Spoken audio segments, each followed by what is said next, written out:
Hi, I'm Jim Gordon. And I'm Lita Leapins. And welcome to another edition of Our City Tonight. Yes, we are into spring. Let's fingers crossed. And Really crossing, okay. yeah, into the warmer weather. The flowers are popping up. Yes, energy, excitement, love is in the air. So is our show, which we'll have after this.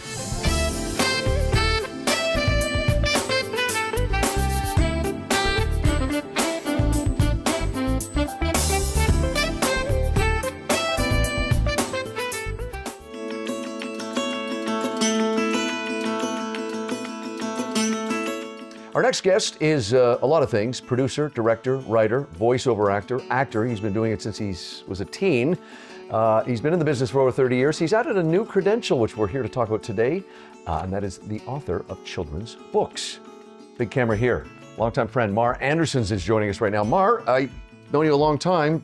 You called me not too long ago and said, I got something new to add to the resume. Yes, sir. I just read this last night. This is for I say kids from all ages. I read it last night. Tell us about this new book. It's called Pablo. Yeah, Pablo is about a rough, tough Mexican street dog working the tourists for scraps, playing with his friends all day.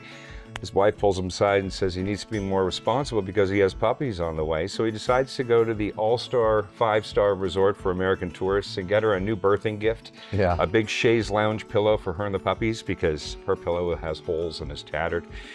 And while he's there, he encounters a millennial family from Seattle with 2 freckled, braced, Brats, I'm pigtailed gonna say. twins. Yes. Yeah, screaming, "Mommy, Daddy, we want him," to Pablo's chagrin. So Dad scoops up Pablo, takes him to the vet. They drug him, throw him on a plane, and he wakes up in Seattle to the 2 twins dressing him up and calling him Brittany. And it's all about his journey back home and to Mexico in time for the birth of his puppies. And we should mention too, I hope I'm not giving anything away here, but one of the things that you mentioned to me, you were talking about the glowing comments about the book. One of them, which I was perplexed by at first, you said that was from a widow in her 70s that said, this book made me cry because there is a character in this book that plays a big role. Tell us a little bit about Joan, right? Yeah, so the book, first of all, is written in English with Spanish words and phrases, so it's educational.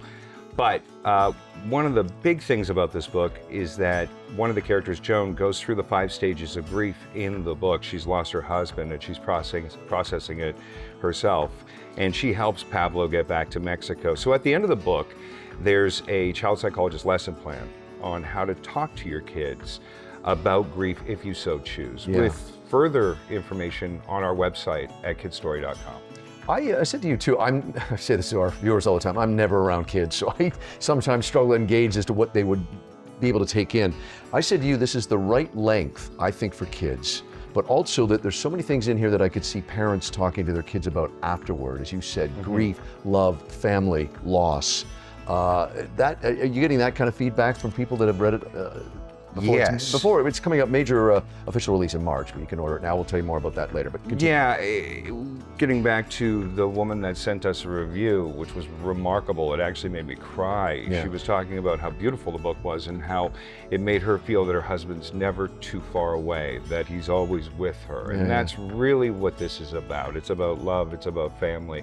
And at the end of the day, we felt that there wasn't a lot of kids' books out there today with a children's mental health focus on the 5 stages of grief. I was writing the book and I'd lost my mother, and I thought, how can I help other people deal with what I'm dealing with right now? And so that's when I incorporated it into the book. And our artist, Irvin, actually lost his mother while we were doing the art for the book.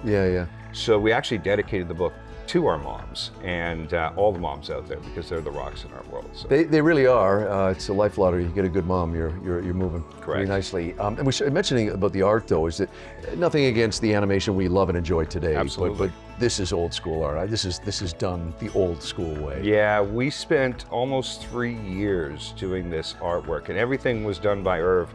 And every single art piece in the book is hand-drawn and hand-painted. No AI, no computers. Everything was done by hand. So if we wanted to change something, we must have had over 1,000 iterations of 36 or 38 panels of the book. He had to go back to scratch to draw, to paint in watercolor, and then build the whole panel out all over again to get it to approval. And there were literally over 1,000 iterations of less than 40 pieces of art. There are so many extensions around this book. I love the fact that you put this together intended to raise awareness and funding for dogs and other animals in shelter. You've also attached yourself to a number of organizations. We have, yeah. So partial proceeds of the sale of Pablo are actually going to 3 different animal rescue organizations all over North America. One in San Diego called the Animal Pad, another in Arizona called Hand Over Rover, and one here in Calgary called CB Rescue. And they do fantastic work, and we couldn't be happier to have them be partnered with us on the book. I can't reveal a lot, but just there's a couple other things that are extending from this book. Tell us quickly about Correct, yeah. So not only is it a typical kids book written in English and Spanish with the 5 stages of grief and a child psychologist lesson plan, we also have a video game. Oh, wow. So when kids finish reading the book, they can play Pablo the video game for free online at kidstory.com. That's where all the information is about getting the book, right? Correct. You can purchase the book there. You can read up on the child psychology lesson plan for the 5 stages of grief. You can play the video game. Everything is on kidstory.com. This is great stuff, buddy. I've known you a long time. I got to tell you, looking at your resume, I would have been a lot better friend to you if I knew you did this kind of work. I mean, this is pretty impressive. But there he is. It's Mar Anderson. So, again, all seriousness, buddy, congratulations. Look for this at the website he mentioned. We've got it right below there. And pick this up for your kids. Really good read. Thank you, buddy. Thank you. This segment was sponsored by the Richmond Sentinel, providing news, entertainment, and human interest stories in print and online. All right, places, everyone. Let's get this shot before the rain picks up. Quiet on the set. Roll camera. Well, as the intro told us, it's time for another a bunch of movie reviews, Lita Leapins. We haven't done that in a while. We did it a couple shows ago, but we're doing it now. We did. Yes, lots of good stuff to see out there. There is. And you're going to start because you are going to talk about 2. I'm going to only talk about 1. Okay. Yes. Okay. First one. You and I didn't grow up Beatles fans because of our age. The first exposure to Paul McCartney I had was Wings, and I don't want to upset a lot of viewers that may be saying, "Oh, you can't." Wings is who I grew up with. First adult album I bought was Band on the Run. So that leads me to, long-windedly, to a new documentary from Prime Video called Man on the Run. This takes an intimate look at Paul McCartney in the days, the months after the breakup of the Beatles. And what I found fascinating is that they've got so much great footage of him, but he escapes with his new wife, Linda, to Scotland, where they just hibernate, and he gets basically his act together because he's in his late 20s and he's thinking, I'm done. Yeah. How can I won't write again. I won't do anything again. It's done. I'm 27 or 28. What am I going to do? You know?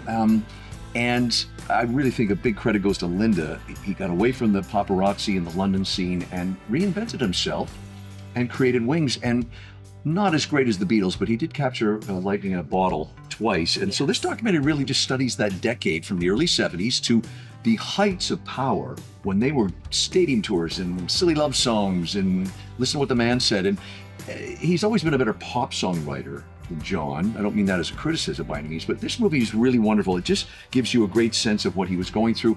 And as I said, I really have to give the makers of this film credit that they gave Linda McCartney her due. Really the heart and soul of this film. I would imagine she probably saved him.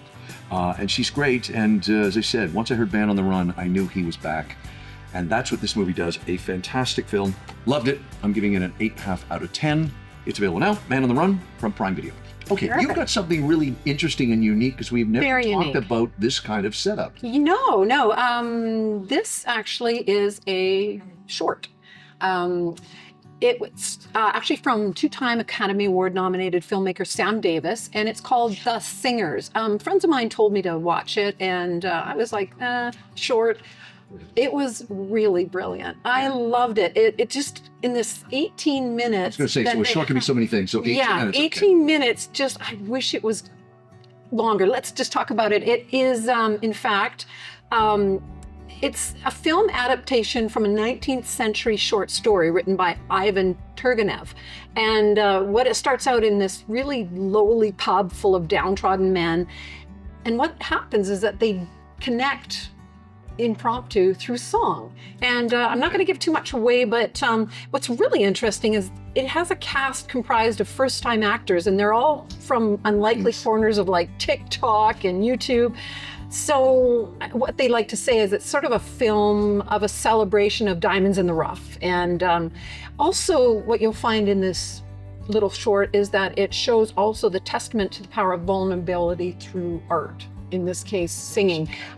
This film actually won 35 awards and 50 festival appearances, and it was also nominated for the Best Live Action Short Film at the 98th Academy Awards. So I encourage people to give this a watch. You're not committing to very much. What's it called again? It's called The Singers. It's available now on Netflix. In fact, Netflix acquired the global streaming rights and then released it for the global audience just in February, early February. Nice. I always am so impressed with people who make shorts because it's just condensed time and you have less time, obviously, to tell the story. So, Singers, okay, that's on Netflix.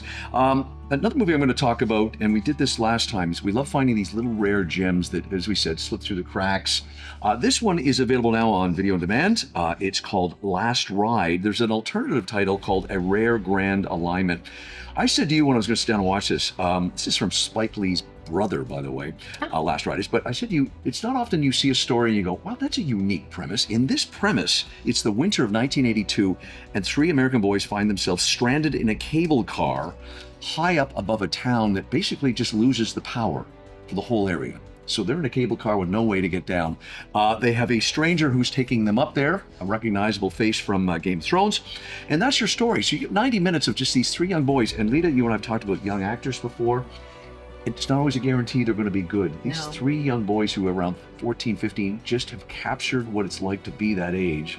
And they're in this frightening scenario, but it's such a wonderful film. And it really is about redemption. I don't want to give too much away, but the movie starts out with something and you go, okay, that'll probably come up later. By the end, you know why it was there at the beginning. So I really enjoyed this film again. Something different. You don't see stories like this very often. I know you're always looking for those kind of unique You movies. sent me the trailer and I was sorry that I couldn't watch it, but I'm glad it was a good one. Have I enticed you to maybe watch the film? Yes, I hope so. Okay, I send those trailers and you don't watch it. Anyway, Last Ride, 8 out of 10. As I said, it's available on video on demand right now. Hey, can I give my The Singers a 10 out of 10?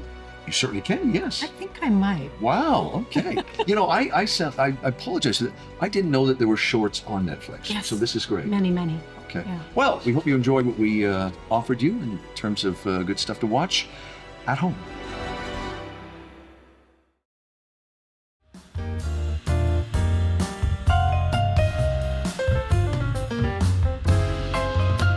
Well, taking a little break from the show, just a reminder to check out all the great stuff online and in the magazines with our partners, Richmond Sentinel. Yes, we do all kinds of interviews, and we also do a little kind of hot sheet We do. in the Sentinel. So it's a lot of fun, some of the things that we've discovered over the last month. It's a great publication, and you can also find some of the segments that we do, longer versions. They're on the Sentinel website. It's richmondsentinel.ca. Now, back to the show.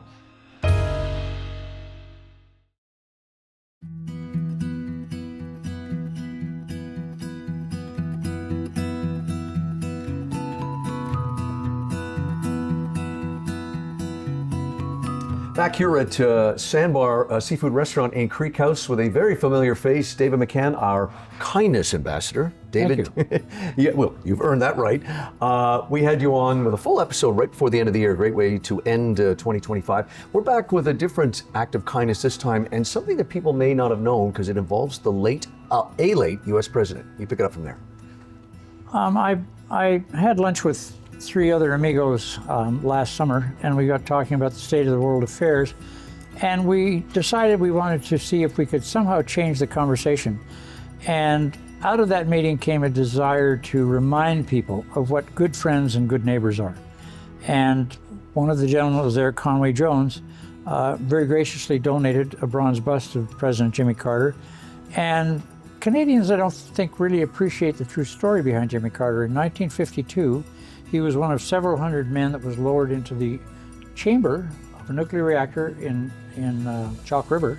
It was going rogue. They're still decontaminating that site 70 years later. Jimmy never came to Canada when he was the president, but he did come to Canada a number of times to build homes for Canadian families in need. And that, to me, is the true definition of a friend and neighbor. They come and help when you need them. And they do it without a lot of fanfare. They just show up. And that's what this segment's going to be about. and that's what the dedication ceremony is about. We've got letters from kids in Mexico, comments from people as far away as Newfoundland, and kids in one of the local schools. The entire school got together and wrote a letter that I'm going to read at the dedication ceremony. And it's really heartwarming to see that people really do understand what good friends and good neighbors are. And we just have to remind ourselves of that all the time. Well, we're going to remind people and our viewers right now.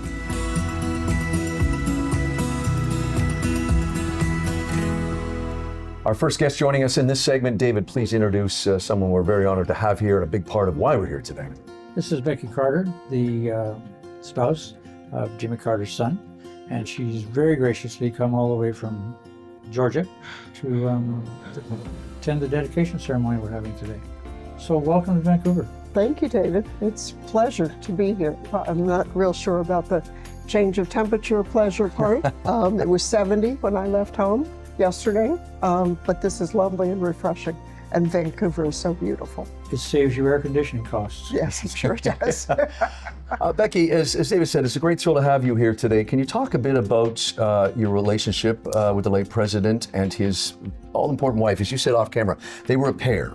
Oh, absolutely. So yeah, talk about that and talk about that a bit and the Carter Foundation. They had a remarkable relationship in that they shared everything they did. However, each one of them had their own projects. And so they had separate responsibilities, but mutual responsibilities. And they conferred with each other on each thing that they did. So Jimmy Carter has a very special relationship to Canada going back to 1952. Can you tell us a little bit more about that? What I know about it, I was alive at that point, but I was only a year old, so I don't remember it very well. But what he talked about was he was in school to learn nuclear engineering. Right. And so what he talked about was the great detail he and his team practiced, because they could only be in the reactor for 90 seconds. Can you tell them what the Because of the radiation exposure, which was multiple times, like thousands of times more than what we would accept today. And so they practiced which bolt they were going to loosen in that 90 seconds or tighten or pieces they were going to put together. They were going into the reactor because it was starting to melt down. And it was going to be a hazard to the people of Canada, and I guess it may have blown into the US as well. And they were some of the experts in nuclear reactors. All the people on the team had to be continually tested for months, and they tested positive for radiation for months after this. They were all told they probably couldn't have children. Well, the Carters had 4. Yeah. So fortunately that didn't come about.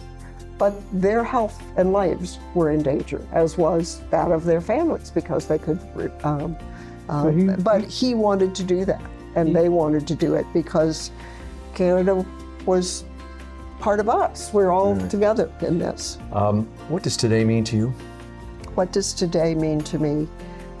The fact that Canada and the people of Canada were so important to President and Mrs. Carter, and that the people of Canada want to recognize that by including a sculpture of him in this important courtyard.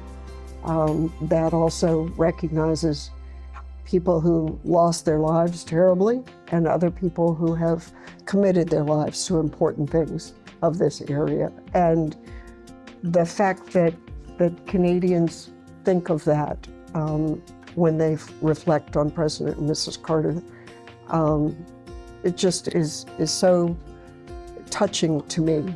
I'm just honored that you've invited us to be here, and thank you for that. Last word, David. We're going to be speaking, I'm going to be sharing some words that Jean Chrétien, former Prime Minister, has asked me to speak. He can't be here, unfortunately. And one of the things he emphasizes, probably the principal point in his speech, is the importance of friends and neighbors. And I think the thing that impresses me most about Jimmy Carter, that I remember most, is not his presidency. It's him coming to Canada with a tool belt and building homes with Habitat for Humanity for Canadian families in need. I mean, that a president would pick up a tool belt and tell the cameras to disappear and spend all day long driving nails and sawing boards and carrying lumber, and that's a pretty incredible human being. Yeah. Becky, can you tell us a bit about the work that the Carter Center does? The Carter Center works internationally. It is an independent, nonprofit organization, and we work in countries that are the poorest of the poor. We work to support democracy, small democracy, small d democracy, and work on neglected tropical diseases. And one of the aspects of the Carters was that they wanted to know the people who were involved. And the practice of the Carter Center is not to go in and build a building and bring in staff and run programs. They go in and work with the country. They have to have the invitation of the national government and the local approval. Right. And they work with individuals in those communities so that it is their program. It's not the Carter Center program. Right. It's the South Sudanese program. And that provides longevity. If there's a conflict, that means that our staff isn't pulled out and taken home and nobody's there to do the work anymore, because the people who are there are the ones who are doing the work. A serendipitous meeting of four old guys last summer led us to be here today. We met over lunch, and after bemoaning the current state of world affairs for an hour or so, we started to talk about how we might help to change the dialogue and remind people of our common humanity. Hopefully the words we hear today will help renew hope for the future. Indeed, then, this is a fitting place to honor President Jimmy Carter. His life in public service reminds us that leadership is not measured by titles and the trappings of power, by what one does with that power. Tom, always great to have you in David's segments here from CMHC. What does another monument like this mean to the island? Another great place for tourists to stop and reflect, eh? Yeah, well, it's great to be here, and we thank David for everything he does. As always, you can't keep up with the guy. I would say the idea of Granville Island being a neighborly place for people to come and celebrate each other, the spirit of an international cooperation, these are all really important things to Granville Island. We love it, of course, having people come here, our neighbors from the south, but our neighbors from the entire world. So this is great. This is wonderful. Well, we're taking a little break from the tribute and spotlight on the late Jimmy Carter, U.S. President. David and I are upstairs again here at Creek House in Sandbar. David, we have a guest here for the first time, Lance Blachette, and his business. You pick it up from there. I've known Lance for over 29 years, and he runs the Lounge Chair Studio. And he's doing an initiative to help Granville Island Cares for Kids, to help encourage people to donate to buy meals for hungry kids. An amazing guy. Well, hey, Lance, you of course know David. He's been with us a long time. Granville Island Cares for Kids, an important part of what he does philanthropically. Tell our viewers a little bit about what you do, the business you have. Been there 29 years. Yes, we do hair. We've been selling in Vancouver for about 28 years, 29 years. We do basically everything, color, cut, everything to do with hair. We have been working with David for a long time with a lot of the charity work that he has done. And it's a pleasure to be here to help him out with Granville Island Cares for Kids again. And your business is called Lounge Hair Studio. Lounge Hair Studio. You're located right on Richard Street, right on between Helmkin and Davie. Okay, David. One of the things you're doing, and you do this with a lot of the people you work with, is you're getting these spectacular art prints that are just stunning, expensive. I don't mind saying, that are just heading to the dump, and they call you. You're the guy, as we said often on the show. I've become the guy to go to for fridges, freezers, stoves, artwork, food, cutlery, you name it. Somebody gave me a boat the other day. Someone gave you a lot of flip-flops years ago, which you sent to They did, and they went to the school board. What are you doing here with Lance now? Other than getting a great haircut, they can do what to help you out? He gave me a great haircut. He's got some beautiful stone lithographs by Bernard Gantner, and he's giving them free to all of his clients, and at the same time giving them a sheet explaining what Granville Island Cares for Kids. And if they'd like to donate, they can, but there's no obligation. It's a way of saying thank you, but also encouraging people to help make a difference in the world. Excellent. Thank you, Lance.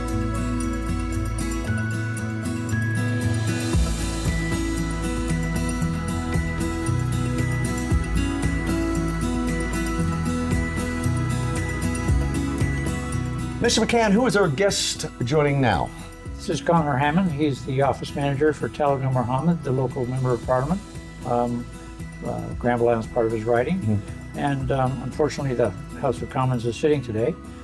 So Talib can't be here, but he's asked this gentleman here to come and pass along greetings. Got a very official-looking binder there, Connor. Right, You take it from there. Yeah, no, my boss would be the first to say he recognizes the importance of the unveiling of this prestigious statue that's going out on Granville Island, and it's such a hub for all Vancouverites, and it's a great place to recognize an individual that was so compassionate and so neighborly to us during his time in office, and was someone who really ran with human rights as being one of his big to-dos in terms of his time in office. And while Talib was unfortunately unable to be here, he understands the significance of a moment here in Granville Island, which is such a hub of the city.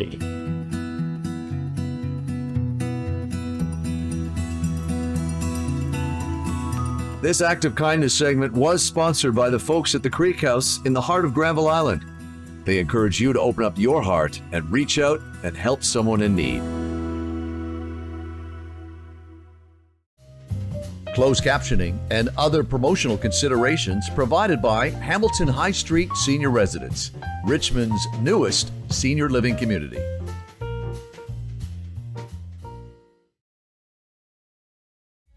Well, that was a lot of fun. Always great interviews, but it's the end of the show now, Jim. It is. By the way, if you want to contact us, it's info@ourcitytonighttv.com. I'm Jim Gordon. And I'm Lita Leapins. We'll see you on the next edition of Our City Tonight. Visit ourcitytonighttv.com for all the latest episodes, segments, and our new podcast. And please be sure to like and subscribe. The Richmond Sentinel, providing news, entertainment, and human interest stories in print and online.